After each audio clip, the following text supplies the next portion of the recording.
discussing something that I find very shameful and it's being posted online forever and always, and I'm panicking. What are future employers going to think when they see this? Is it going to cost me a job? What about my health insurance? Are they going to charge me higher premiums once they see what I disclose in this presentation? What I'm doing is called rumination, and it's a symptom of anxiety and depression. I know it's Gemini season, but today I'm talking about the toxic perfectionists of the zodiac. I mean, we're headless. Look at us. We're literally flailing in the sky in distress.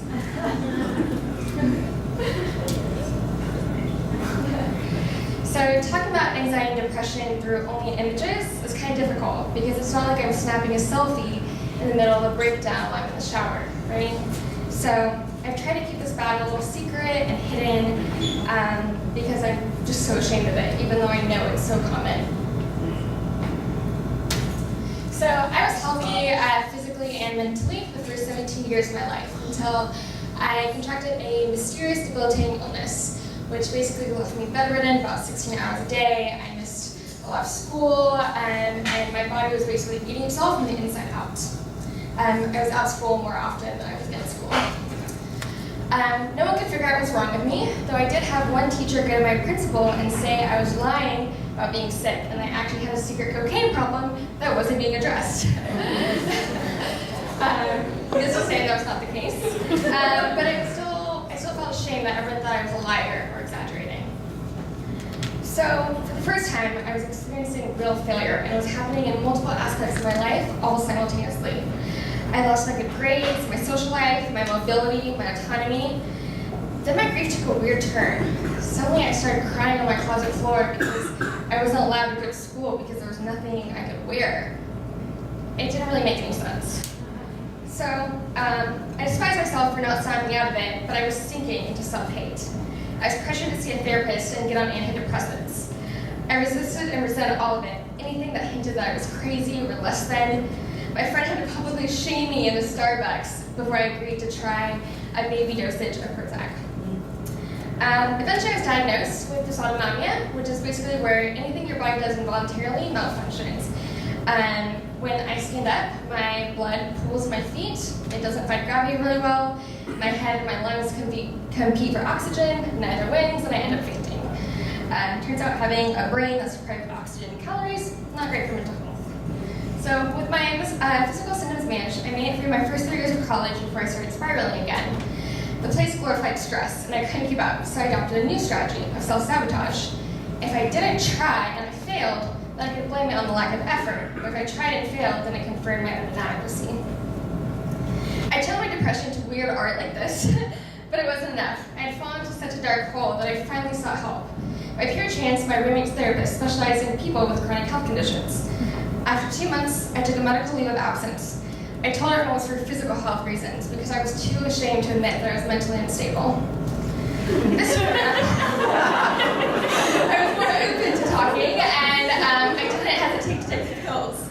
It was in these intensive cognitive behavioral therapy sessions, supplementing my sad Coldplay sing-alongs, that I began to unpack my toxic Virgo-ness and the havoc it wreaked in my life. I learned that I struggle with toxic perfectionism, where I perceived my actions as constantly critiqued by an all-seeing audience and expected nothing but a flawless performance. If I didn't achieve, then I wasn't worth anything, and I felt an incessant need to please everyone around me. I saw the world as only having 2 states, perfect and failure. If I didn't perform, like I said, I was nothing. I believed that assignments that were great and late were better than on time and subprime. Except my fear of failure kept me from even trying to begin with. Learning was an attack on my self-esteem because it showed what I couldn't do. Having finally understood my toxic Virgo tendencies, I leaned into my basicness and made a Pinterest board full of really inspirational quotes. I didn't like to start my opinion, just feel-good quotes about persevering, don't give up, keep at it, all the good feels. Except, the more I pinned, the worse I felt about myself. I was failing again. Why couldn't I just dig deep inside myself and persevere? In my bleak binary view of the world, I saw 2 options. Keep fighting to be perfect and continue to fall short, or quit and give up. So, I gave up. resigned myself to live my life as a failure. And you know what? It was the most liberating thing I ever did. Because what I didn't realize is that what I was actually giving up on was an obsession for unreal expectations and freeing myself to function.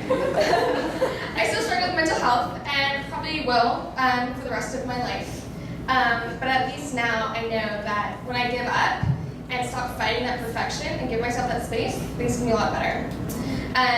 My dog Cooper has been immensely helpful as I no longer go days without leaving my house, another sign of depression.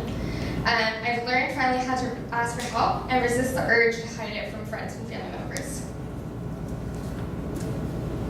As I faced other frightening medical scares, like vascular surgeries and multiple strokes, I've had to cope with mental health crises. I'm more compassionate in these episodes because they have a logical, rational explanation. It makes sense to cry over these things. However, when irrational things, like, let's say, opening a textbook triggers a panic attack and fetal position meltdowns, I still struggle not to self-loathe at how extreme my fear of failure is. Sometimes, I even yearn for that pain to permanently cease. However, medication, mental health care, and an amazing support system have kept me afloat. Even now, I can feel the rumination setting in again. What are you all going to think about this, Kucha? Are you going to think I'm a liar, that I'm faking it, that I'm doing this for attention? If I don't put resources up, is someone going to harm themselves and then it's all my fault? But I have to remind myself that a beautiful thing is never perfect. So, thank you.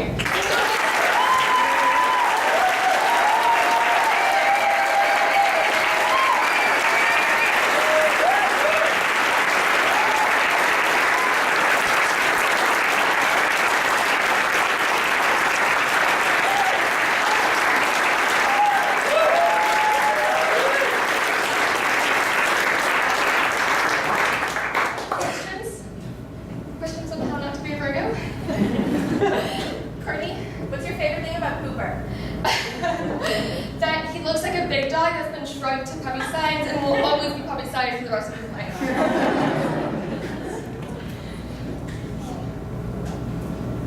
Yeah, Brandon. Thank you so much for sharing all that. It's very important that a lot of us here hear that. I think a lot of us here felt that. Like, honestly, so it's like, what would you tell someone who is feeling the same self-doubts that you guys felt? Like, how do we break that?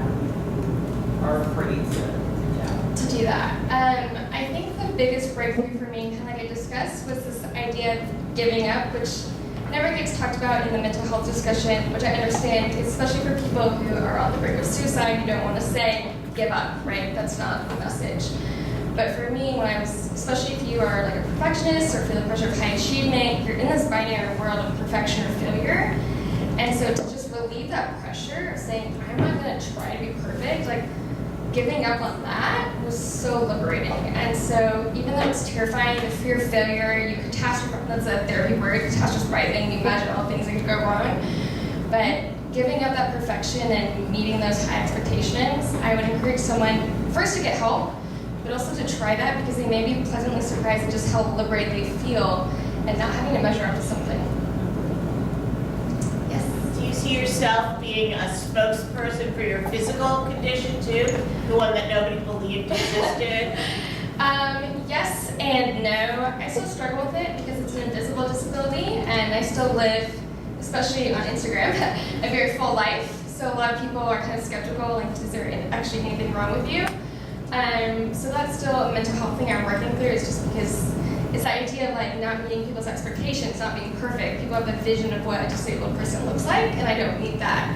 And so I still struggle with that. I hope to eventually get to the point where I could be more of a spokesperson. That was kind of part of the impetus for speaking about this, was to talk about that in my mental health care, but I'm not quite at that point yet. So. Is it hard to ask for the accommodations that you need? It is, and actually in this job search, even though like legally ADA, I'm required certain accommodations, I'm purposely seeking out firms that kind of already have some accommodations in place, so I don't have to stick out and stand out as the new hire with special treatment. So it's hard.